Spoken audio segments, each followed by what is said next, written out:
اپنا سب سے قابل بیٹا فاروق کے ذکر پر وہ شرما کر سر جھکا گئی تھی۔ باپ کی یہی باتیں سے مطمئن کر دیا کرتی تھی۔ یوں بھی ابرار علی شاہ کا علاج معالجہ سارا حویلی کے خرچے پر تو ہوتا تھا۔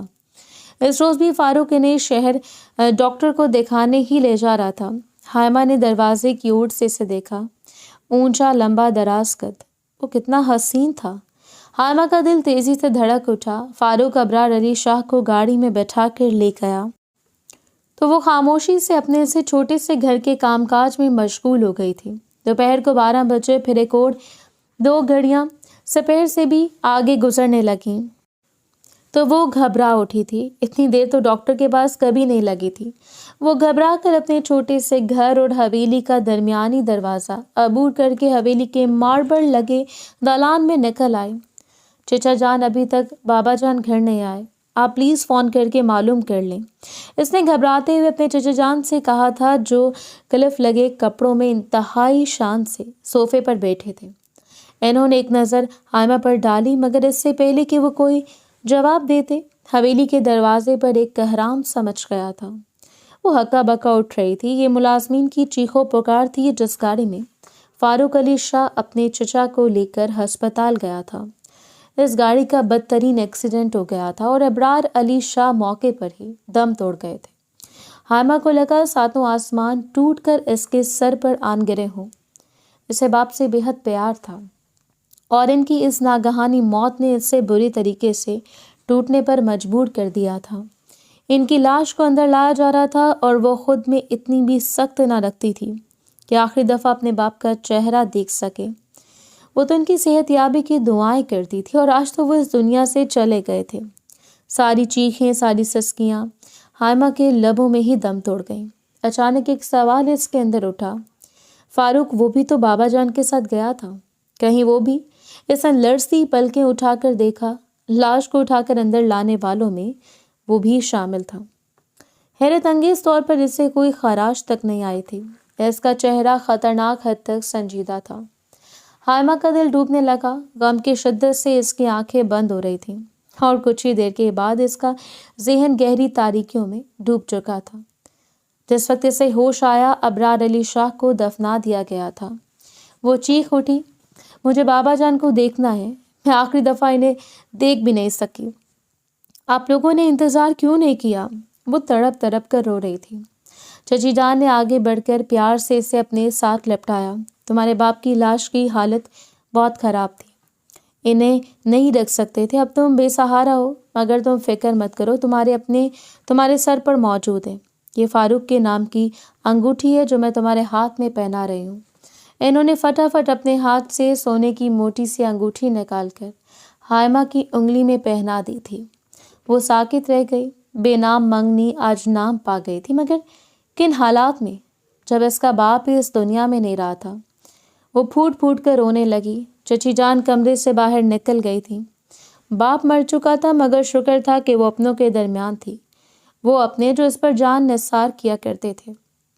وہ یوں ہی سر لپیٹ کر کمرے میں پڑی رہتی، اپنے والدین کو یاد کر کے روتی رہتی۔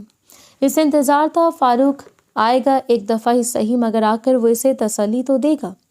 آتے جاتے وہ اس سے بات کر لیا کرتا تھا۔ اس کی نگاہوں میں حائمہ کو دیکھ کر ایک نرم سا تاثر تو جاگا ہی کرتا تھا۔ بھلے ان دونوں کے درمیان عہد و پیمان جیسی کوئی بات نہیں تھی، مگر ایک ہفتہ گزر گیا، وہ نہیں آیا۔ ملازمہ اس کا کھانا کمرے میں دے جاتی تھی۔ ایک ہفتے بعد حائمہ ہمت کر کے بستر سے اٹھی۔ وہ کمرے سے باہر جانا چاہتی تھی، تھوڑی تازہ ہوا لینا چاہتی تھی، مگر دروازے کا لاک کھولنے پر اسے احساس ہوا دروازہ باہر سے لاک تھا۔ اس نے 2-3 دفعہ کوشش کی دروازہ کھولو، شاید غلطی سے لاکڈ ہو گیا ہے۔ حائمہ نے 2-3 دفعہ دروازہ بجایا۔ باہر سے ملازمین کی آوازیں آ رہی تھی، مگر حیرت انگیز طور پر کسی نے دروازہ نہ کھولا۔ حائمہ کچھ عجیب سا لگا۔ اس نے ایک دفعہ پھر پوری قوت سے دروازہ بجایا، دروازہ کھولو۔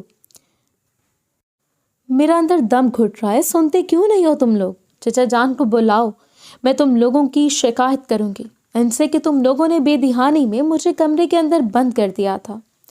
وہ پوری قوت سے چلائی تھی۔ اب کی بار خاموشی چھا گئی۔ قدموں کی چاپ دروازے کے نزدیک آنے لگی۔